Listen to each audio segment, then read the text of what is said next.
Hello मेरे भाई लोग, कैसे हैं आप सभी। चलिए हम क्या पढ़ रहे हैं, जीडी का सवाल कर रहे हैं। वही क्लास आपका चल रहा है अभी, परसेंटेज का।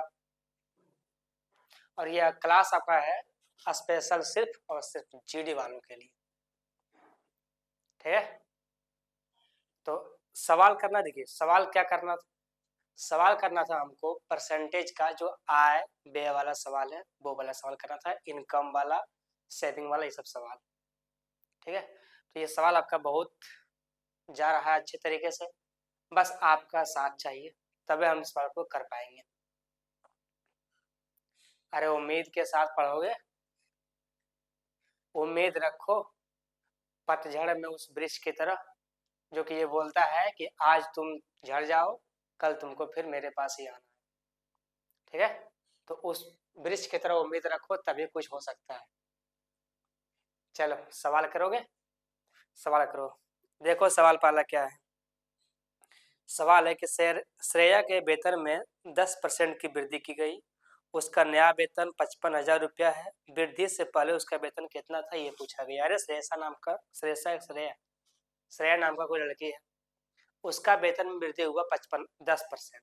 अब वो पैसा कितना हो गया, 5500 रुपया। तो उसका जो वृद्धि नहीं हुआ था तब पहले कितना रुपया था, ये पता करना है। कैसे पता होगा समझना। अगर हम बोलते हैं 10%, तो उसका मतलब कितना होता है, 1/10। अरे जब भी बोलेगा 10%, उसका मतलब तो ये होगा ना कि 10 से भाग दोगे तो 1/10 आएगा, यही तो होगा, 1/10। आपको ये सर, यहाँ तक हम समझ गए, आगे चलिए समझना। बोला गया है कि श्रेया का वेतन में 10% की वृद्धि हुआ है। समझ रहे हो, इसका मतलब क्या है कि अगर श्रेया का वेतन पहले 10 था तो अब वृद्धि हुआ है, अब कितना हो गया, 10 और 1 11। आपको एक कहेगा सर ये कहाँ से लिखे, यहाँ समझो। 10% मतलब होता है 1/10। जो नीचे वाला होता है वो हमेशा कुल होता है। कुल कितना था पहले, 10। वृद्धि हुआ है तो जो ऊपर में है वही तो वृद्धि हुआ होगा। कितना हो, 10 और 1 11, यानी कि 10:11। 10:11। हम आपको पहले बोले हैं क्या, कि पूरा का पूरा सवाल रेशियो से निपटा देंगे, फॉर्मूला का यूज कहीं नहीं करेंगे। फिर भी आप नहीं मानते, क्या बताएं आपको हम।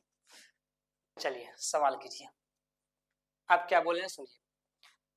नया वेतन जो उसका है वो 5500 रुपया है। ये तो पुराना वेतन है, ये नया वेतन है, ये अनुपात में है। अनुपात का एग्जैक्ट मान कितना दिया हुआ है, आपका हो गया सर 5500 रुपया, यही तो है।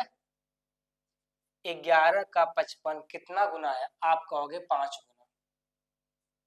ये 2 जीरो है तो ये तो रहना ही है, इसको कौन ले जाएगा।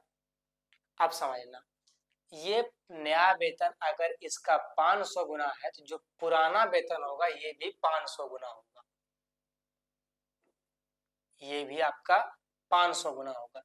10 का 500 गुना कितना होता है, आप कहोगे सर 5000 रुपया, यानी कि उसका वेतन पहले कितना था, 5000 रुपया। कौन सा आंसर होगा, आप कहेंगे बी नंबर आंसर है राइट, 5000 रुपया। अरे कुछ पल्ले पड़ा, कुछ पल्ले पड़ा। ये समझ में आया कितना है, कैसे हुआ। पहले वृद्धि हुआ 10 का 11 से, 10 से 11 हो गया। जो वृद्धि हुआ उसमें कितना था, 5500 रुपया। कितना गुना है, आप कहोगे 500 गुना। ये कितना गुना हो जाएगा, 500 गुना कितना हो गया, 5000। सवाल समझ में आया, आगे चलिए।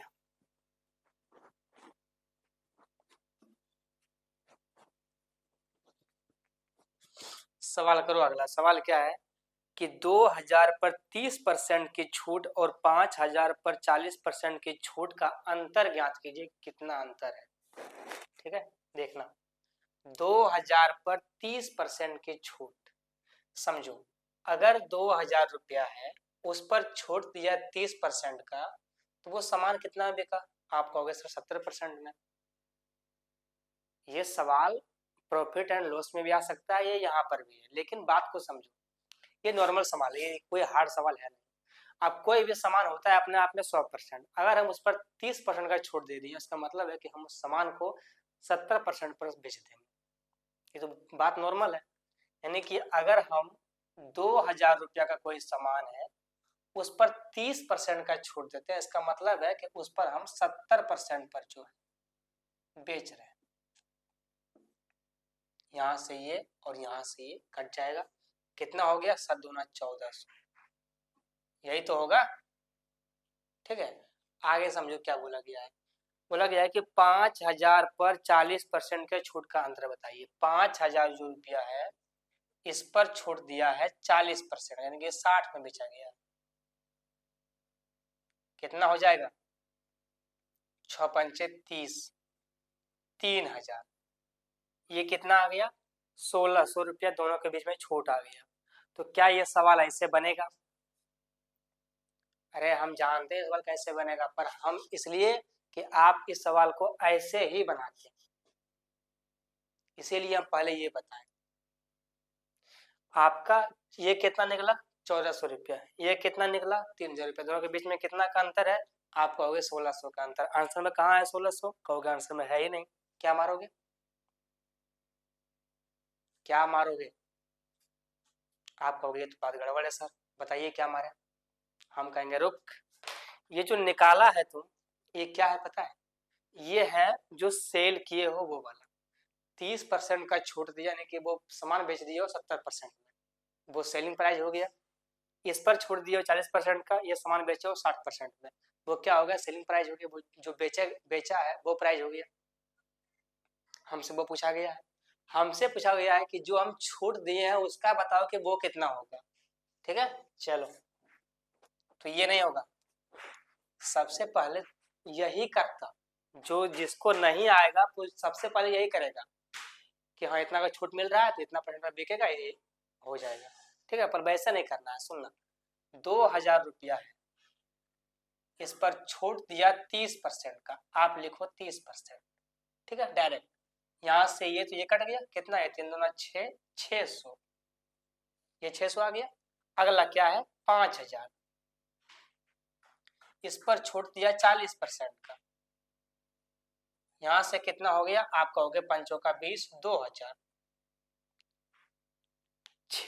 पहला में छूट दिया 30% का तो 600 रुपया का छूट हुआ। दूसरा में छूट दिया 5000 में छूट दिया 40% का तो छूट हुआ 2000 रुपया। अब बोला है कि जो छूट दिए हैं उनके बीच में कितना का अंतर है। पहला का छूट है 600 रुपया, दूसरा का छूट है 2000 रुपया, इन दोनों के बीच में कितना का अंतर है?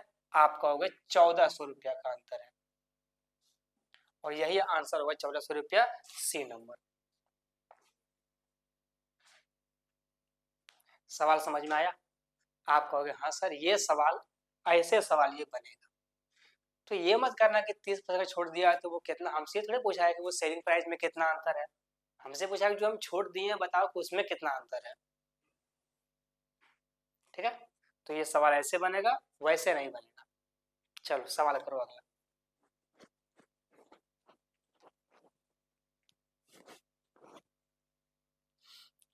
सवाल क्या है कि एक व्यक्ति अपनी मासिक आय का 40% खर्च करता है। व्यक्ति की मासिक आय में 15% की वृद्धि होती है और इसके खर्च में 22% की कमी होती है, यही है ना। उसकी बचत में लगभग कितना % की वृद्धि हुआ है ये पूछा गया है, समझना ध्यान से। मासिक आय का 40% खर्च करता है, समझना। कोई भी जितना भी रुपया कमाता है, कोई भी इंसान हो, जितना भी वो कमाए, 5000, 10,000, 5 लाख, 10 लाख, 20 लाख, वो अपने आप में उसका 100% है। वो अपना सैलरी में से ही अपने बच्चों को, अपने को, अपने परिवार को करेगा, वो अपने आप के लिए वो 100%। ठीक है, आप समझना। कोई भी, सबसे पहले रेशियो लो इनकम का, बराबर क्या होता है सेव, खर्च प्लस में सेविंग। अगर कोई कमाता है 100%, देखिए 100 रुपया कोई कमाता है, ठीक है, 40 रुपया उसने खर्च किया, यही तो बोला गया है ना कि 40% खर्च करता है। अगर उसने खर्च किया है 40%, कितना बच रहा है उसके पास? आप कहोगे 60%। यही तो बच रहा है ना, 100 रुपया कमा रहा है, 40 रुपया खर्च कर रहा है, 60 रुपया बचा रहा है। आगे पढ़ो क्या बोला गया कि व्यक्ति की मासिक आय में 15% की वृद्धि होता है। अगर वो 100 रुपया कमाता है, 100 का 15% 15 ही होता है। देखो 100 का निकालोगे 15%, तो 15/100 लिखोगे, यहाँ से ये कट जाएगा तो 15 ही आएगा ना। 100 का 15% 15 ही होता है, यानी कि ये कितना बढ़ गया, ये हो गया 115 रुपया। कितना हो गया, 115 रुपया। अब समझना क्या बोला आगे। उसके खर्च में जो व्यय है, उसका खर्च होता है, उसके खर्च में जो है वो 22% की कमी होती है। इसमें कमी कितना होता है, 22% का, तो ये निकालना पड़ेगा। 40 का 22% निकालो, कोई उपाय नहीं है, निकालना ही होगा, जितना जल्दी निकाल सकते हो। इससे ये कट जाएगा, गुना कर दो, 4 दूना 8, 4 दूना 8, यहाँ पर एक जीरो है, दे दो पॉइंट, कितना आ गया 8.8। समझना 40 था, ठीक है, ये जो 8.8 निकाले हो, इतना का कमी हुआ है, ठीक है। बोला गया है कि 22% का कमी हुआ है। 40 का 22% 8.8 होता है, और 8.8 रुपया का कमी हुआ है, तो यहाँ कितना बचेगा, आप कहोगे 31.2 रुपया। 31.2 रुपया। अगर इसमें जोड़ोगे 8.8, तो ये कहाँ पहुंच जाएगा, 40 के पास पहुंच जाएगा ना। बहुत घटा तो आता होगा, ठीक। अब समझना 115 रुपया वो कमा रहा है, ठीक है। अगर इसको 31.2 ना मान करके, अगर इसको सिर्फ 31 मानते हो, क्योंकि लगभग पूछा गया है, ठीक है, सिर्फ 31 मानते हो, तो सुनना 115 रुपया कमा रहा है और अब वो खर्च कर रहा है मात्र 31 रुपया, तो वो कितना बचा रहा है, आप कहोगे सर वो बचा रहा है 84 रुपया। वो कितना बचा रहा है, 84 रुपया। तब बोला गया है कि बचत में कितना का वृद्धि हुआ है, हमको ये बताओ। तो ये पूरे काम हो गया है, अब सिर्फ हमको ये बताना है, ठीक है। तो ये मिटा देते हैं, इसका काम हो गया है। हमको सिर्फ यही चाहिए था कि हाँ, जो पहले का जो बचत था वो 60 रुपया है, अब का जो बचत है वो कितना है, वही हमको चाहिए था। वो निकल गया 80। बोला गया कि कितना % का बचत में वृद्धि हुआ, ये बता दो। पहले 60 था, अब कितना हो गया है, 84। तो कितना का बढ़त हो गया है, आप कहोगे 24 का बढ़त हो गया है। 24 और नीचे हमेशा होता है कुल होता है पहले वाला, वो कितना था 60। 24 गुना 60 बटे में 100%, और ये क्या है, ये सेविंग % है,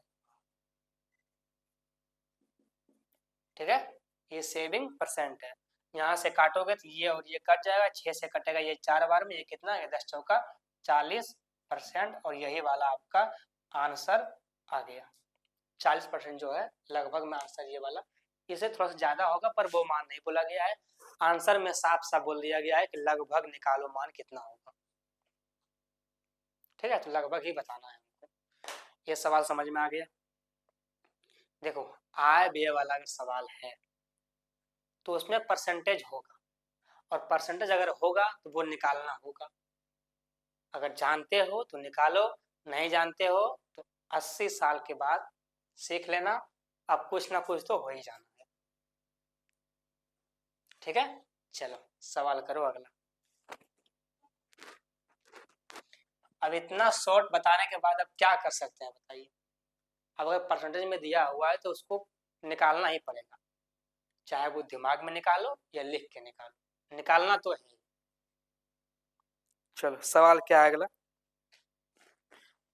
कि एस टी से 20% अधिक है, ये है ना, एस टी से 20% अधिक है, टी यू से 10% कम है, एस और यू का अनुपात ज्ञात कीजिए। एस टी यू, सबसे पहले देखो इसमें कितना व्यक्ति है, एस टी यू, इसमें 3 व्यक्ति है, ठीक है। ये सवाल अगर कोई रेशियो पढ़ा हो तो उसको अच्छा समझ में आएगा, और जो नहीं पढ़ा है वो प्लीज कुछ देर के लिए वेट कर लो, जब रेशियो पढ़ाएंगे तो समझ जाओगे अपने आप। लेकिन यहाँ आगे समझाएंगे, ध्यान से देखना। एस टी यू क्या बोला गया है, सुनो, कि एस टी से 20% अधिक है। देखो, अगर है 20%, उसका मतलब कितना होता है, आप कहोगे 1/5। क्यों, क्योंकि 20/100 होता है, कटेगा तो 1/5 ही आना है, ठीक है, 1/5 आएगा। अब समझना, एस टी से 20% अधिक है। कौन अधिक है, टी या एस, आप कहोगे सर एस अधिक है, इसका मतलब है कि अगर ये 5 है टी तो ये 1 अधिक होकर के ये 6 है, यही तो है। एस टी से 20% अधिक है, इसका मतलब है कि एस जो है अगर टी अगर 5 है तो एस 1 अधिक है, यानी कि ये 6 है। आप कहोगे यस सर यहाँ तक कोई दिक्कत नहीं।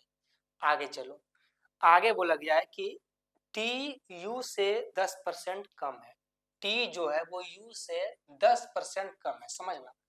अगर हम बोलते हैं 10% तो उसका मतलब कितना होता है, आप कहोगे सर 1/10। क्यों? क्योंकि 10/100 लिखेंगे। ठीक है, देखो ये चीज हम इसलिए करते हैं कि कैलकुलेशन जो है वो बड़ा ना हो, छोटा होकर मेरा सवाल बन जाए। तो अगर ये 10 है, इससे ये अधिक है, ठीक है, तो अगर ये 10 है तो ये एक अधिक, सॉरी एक कम है, 1/10 ही तो है। तो अगर ये 10 है, कुल ये वाला होता है हमेशा, तो ये अगर ये u 10 है तो ये 10% कम है, यानी कि ये एक कम है, ये कितना हो जाएगा, आप कहोगे 9।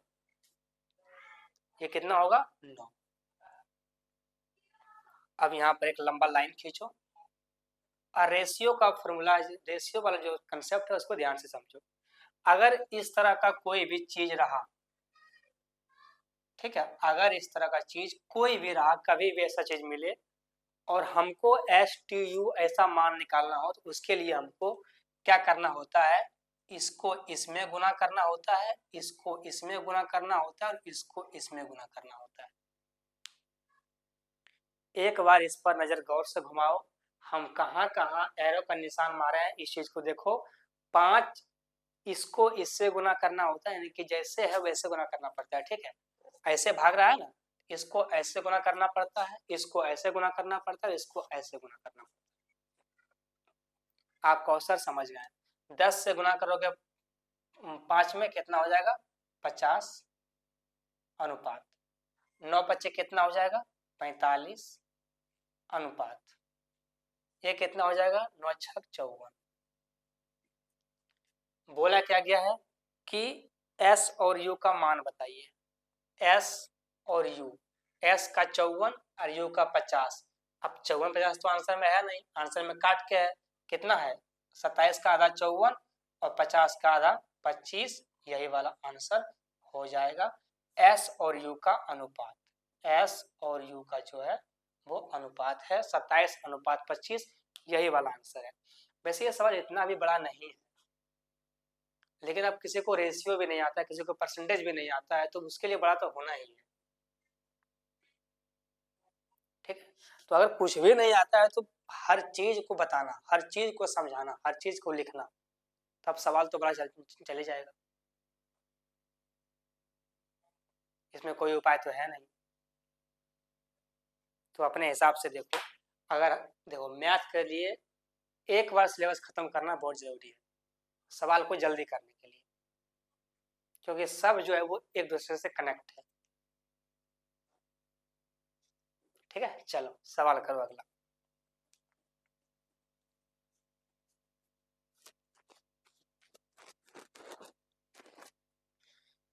सवाल क्या है अगला, सुनना ध्यान से। मार्च के महीने में एक कर्मचारी का वेतन जो है वो 7500 रुपया है, ठीक है, और हर महीने उसके वेतन में 2% की वृद्धि करती है, मतलब वृद्धि होती है। उसी वर्ष मई के महीने में उसका वेतन क्या है, हमको ये बता दो। मार्च से अगर गिनोगे, मार्च में उसका हुआ तो अप्रैल मई, यही 2 महीना तो है। एक महीना में बढ़ा है 2%, भाई मई का ही पूछा गया है, तो इसके बीच में 2 ही महीना आने वाला है, ठीक है। तो 2 महीना है, एक में बढ़ता है 2%, दूसरा महीना फिर बढ़ता है 2%, कितना हो गया 4%। 4% का ही मान निकालना है, ध्यान से सुनना। कितना है, 7500 रुपया है। इस सवाल में कुछ नहीं था, ठीक है, बस महीना वाला सब महीना था, इसीलिए थोड़ा सा कंफ्यूजन हो सकता है, लेकिन उससे कोई दिक्कत नहीं। कितना है 7500, 4% ही बढ़ना है, बटे में 100, यहाँ से ये और ये काट लो, ये कितना हो जाएगा आपको सब, ये हो जाएगा 5 का 20, 28 और 2 30, 300।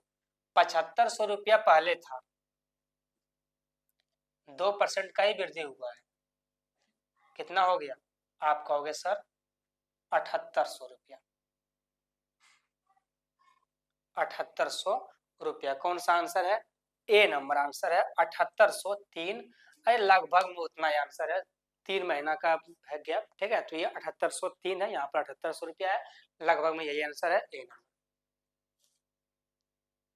ठीक है, सवाल समझ में आया? हर महीना बढ़ता है 2%, उसी हिसाब से हम कर रहे हैं। ठीक है, चलो अगर सवाल समझ में आ गया तो हमको एक बात बताओ कि ऐसा काम क्यों करते हो जिससे हमको बोलना पड़े? अभी तक लाइक क्यों नहीं किए हो और सब्सक्राइब क्यों नहीं किए हो? ये दोनों काम अभी तक क्यों नहीं हुआ, आपको ये बताओ जल्दी। और किस बात का वेट कर रहे हो? बताओ भाई, किस बात का वेट कर रहे हो? जल्दी करो, जल्दी जल्दी करोगे तभी सवाल को आगे बढ़ाएंगे, नहीं तो सवाल यहीं रोक देंगे। चलो ये सवाल करो। सवाल क्या है कि एक महिला अपनी कुल आय का 20% मकान के किराए पर और शेष राशि का 75% घरेलू सामान पर खर्च करती है। यदि वह 600 रुपया बचाती है तो उसकी आय क्या है, ये पूछा गया है। समझना भाई ध्यान से। कुल आय का वो 20% मकान के किराए पर जो है वो खर्च कर देता है। ठीक है, इस सवाल को करो आप 2 सेकंड में, तब तक देखते हैं कि आपका क्लास चल रहा है या नहीं। ठीक है, मात्र 2 सेकंड समय दो हमको।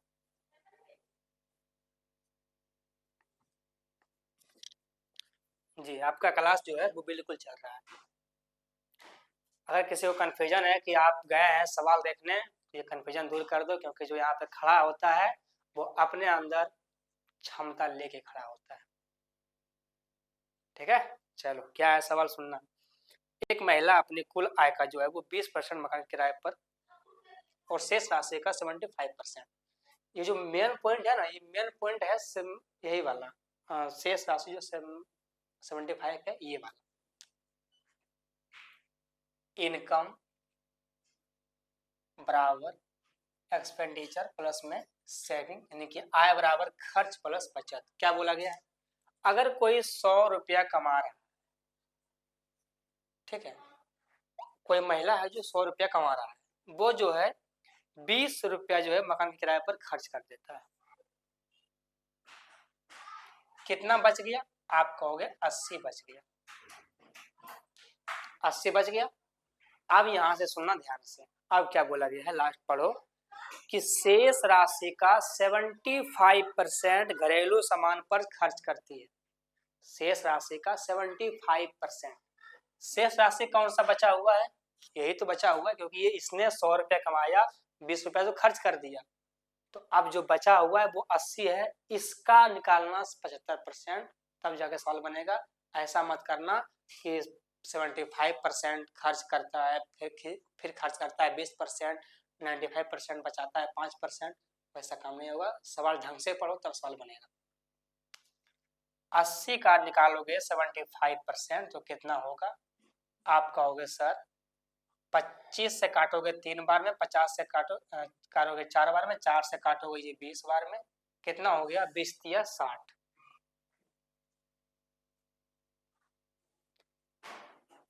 कितना हो गया? आप कहोगे सर 20 तिया 60 जो है, 60 80 का जो है वो 60 रुपया और खर्च कर देता है। कितना बचता है? आप कहोगे सिर्फ 20 बचता है। ये सभी चीजों को भूल जाओ, ठीक है, ये सब कुछ नहीं था। इसमें बस इतना था कि 100 रुपया कमा रहा है, 20 रुपया 100 रुपया कमा रहा है, 20 रुपया खर्चा कर रहा है, 80 रुपया बचा रहा है। अब फिर आया कि जो उसके पास पैसा बचा है, अरे यार सिंपल सा करो रिलेट। रहते हो दिल्ली में या पटना में, ठीक है, हम तो पटना में रहते हैं, समझना, पटना में रहते हैं, 100 रुपया कमाओगे, 20 रुपया दे दिया रूम वाला, बचा कितना? 80 रुपया। तो जो बचा 80 रुपया है उसी में से ना खर्चा करोगे, या फिर जो रूम वाले को दिया है उसको भी खींच के ले आओगे? जो बचा उसी में खर्चा करना है, समझ लो। उसके पास बचा था 80, 80 में भी उसने 75% खर्च कर दिया। अब 80 का 75% होता है 60। अभी आपको निकाल के दिखाएं, 80 में 60 खत्म कर दोगे, कितना बचेगा? आप कहोगे 20 ही बचेगा। ठीक है, फिर पढ़ो सवाल को। यदि वह 600 रुपया बचाती है, ये जो 600 रुपया है ना, ये एग्जैक्ट मान है। ठीक है, और ये जो ये वाला है ये अनुपात में है, कितना कमाता है इसका कोई मतलब नहीं है। मतलब ये है कि बस वो इतना कमाती है, कितना कमाता है ये जानते हो, ये बोला गया है। ये कैसे हुआ एग्जैक्ट मान? एग्जैक्ट मान जो वही होता है जिसके बारे में साफ साफ बोला गया है। उसने बस सिर्फ ये बोल दिया कि हाँ परसेंटेज में इतना खर्च करती है, पर कितना कमाती है ये तो नहीं बोला गया है। तो जो एग्जैक्ट मान है वो कितना है? 600 रुपया, और ये जो है ये अनुपात में है। तो अगर 20 का एग्जैक्ट मान 600 है, ये कितना गुना है? आप कहोगे ये 30 गुना है। ये भी बचत है, ये भी बचत है, बचत बराबर में बचत। ठीक है, ये 20 का कितना गुना है? आप कहोगे 600 गुना, मतलब 600 है, ये 20 का 30 गुना है। आपसे क्या पूछा गया है कि उसका इनकम कितना है, उसका आय कितना है, हमको ये बता दो। आपको पता है कि उसका आय हमेशा जो होता है वो 100 है। अगर ये 30 गुना है तो ये भी 30 गुना होगा। ये कितना हो जाएगा? 3000 रुपया। ये कितना हो जाएगा?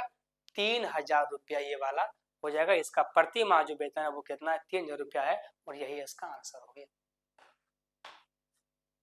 सवाल समझ में आया? आप कहोगे हाँ सर। कौन सा आंसर है इसका?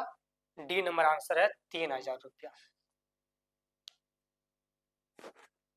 ठीक है, तो आय व्यय का सवाल जितना टाइप बन सकता है, जैसा टाइप बन सकता है, किसी भी तरह से उठा के दिए हैं। जितना लेवल जीडी का है वो सारा टाइप को कराए हैं, और नहीं समझ में आएगा तो फिर ये गड़बड़ बात है। इसका मतलब है कि आप सही से क्लास को देखे नहीं है, सही से क्लास को पढ़े नहीं, इसलिए आपको समझ में नहीं आया।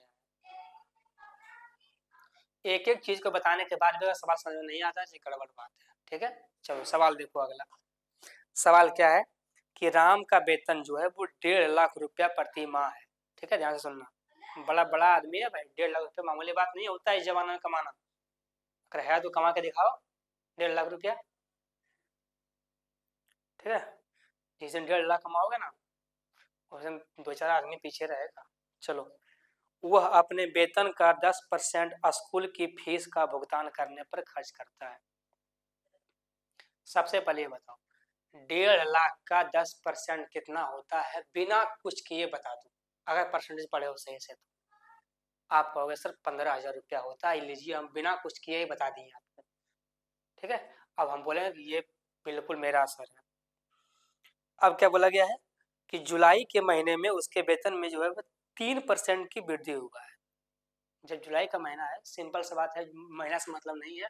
मतलब ये है कि उसका जितना वेतन था उसमें 3% का वृद्धि हो गया। ठीक है, अब बोला गया कि फिर लेकिन उसी महीने स्कूल की फीस में भी 5% की वृद्धि हो गई।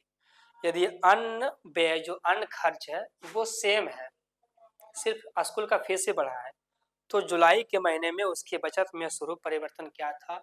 ये शुरू में परिवर्तन क्या था होगा, ये पूछा गया है आपसे। ध्यान से सुनना, सवाल थोड़ा सा बड़ा है, डाटा भी बड़ा है, कैलकुलेशन छोटा होगा। ठीक है, अगर ध्यान से देखोगे तो देखो, सबसे पहले जो बात है कि 1.5 लाख का 10% 15,000 रुपया होता है, इसको नहीं करना है। ठीक है, टाइम वेस्ट नहीं करना है। 1.5 लाख का 10% 15,000 रुपया होता है। अब ये भी नहीं आता है तो देख लो कैसे होगा। एक आय, दाय, सैकड़ा, हजार, 10,000, लाख, ये है ना भाई। हाँ, 1.5 लाख का 10%। अरे नहीं आता यार, इतना पैसा कमाऊंगा तो यही करूंगा, नहीं आता हमको गिनने के लिए। ठीक है, इसलिए नहीं गिन पाता हूँ। ये कितना आ गया? आप कहोगे सर 15,000 रुपया। 15,000 रुपया है। ठीक है, ये जो पैसा है वो क्या है? आप कहोगे सर ये स्कूल का फीस है। ये उसके बच्चे का जो है वो स्कूल का फीस है। ठीक है, आप समझना आगे क्या बोला गया है कि जुलाई के महीने में उसके वेतन में जो है वो 3% का वृद्धि हुआ है। समझना, 1.5 लाख का सबसे पहले निकालो 3%। कैसे निकालोगे? यहाँ सुनना, 1.5 लाख का 30%, सही है ना? 1.5 लाख का 3% 3 बटे में 100, कट गया, कितना आ गया 15 तिया 45 डबल 0 4500 रुपया। ठीक है, मात्र 4500 रुपया बढ़ा है। अरे यार 1.5 लाख कहाँ 1.5 लाख, उसका 3% ही बढ़ा है, तो कितना बढ़ा होगा, कितना बढ़ा है मात्र 4500 रुपया। अब हमको ये बता दो कि 1.5 लाख रुपया है, ठीक है, और 4500 रुपया बढ़ा है, तो कितना रुपया अब उसका वेतन हो गया, सुनना 1.5 लाख रुपया है, ठीक है, कितना बढ़ गया 4500 रुपया, 4500 रुपया जो है उसका बढ़ गया। अब कितना हो गया आपका, हो गया 1,54,500। अरे एक करके जोड़ोगे कदा, कितना समय गिर गया है 1,54,500, 1,54,500। सवाल बिल्कुल नॉर्मल है, ठीक, बस डाटा थोड़ा सा बड़ा है तो करना है, ठीक है। 1,54,500 रुपया जो है अब उसका सैलरी जो है वो हो गया।